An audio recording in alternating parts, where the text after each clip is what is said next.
अस्सलामुअलैकुम and welcome to Bunty TV. दो ऊट पटांग हरकतें करने वाले जासूस जिनकी ज़िंदगी में बस हिमाकतें ही लिखी हैं। कहानी है Hollywood animated movie spice in disguise की, जिसका एक और ट्रेलर आ रहा है सबको पसंद।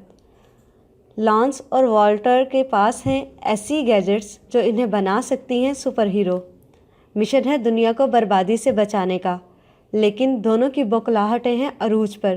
हंसती मुस्कुराहती हॉलीवुड की इस फिल्म के किरदारों के पसे पर्दा आवाज़ इस्तेमाल की गई हैं विल स्मिथ, टॉम हॉलैंड और कैरन गिलान समेत कई अदाकारों की। इस क्रिसमस पर यह तहलीक आ रही है ये फिल्म सबके चेहरों पर मुस्कुराहट लाने के लिए। उम्मीद करती हूँ आपको हमारी वीडियो पसंद आई होगी। नई इंटरेस्टिंग वीडियोस के लिए हमारे चैनल को सब्सक्राइब करें और साथ दिए गए बेल आइकन को भी प्रेस करें ताकि हर नई आने वाली वीडियो का नोटिफिकेशन आपको मिल सके। मिलते हैं एक नई वीडियो के साथ, तब तक अपना बहुत सा ख्याल रखिएगा।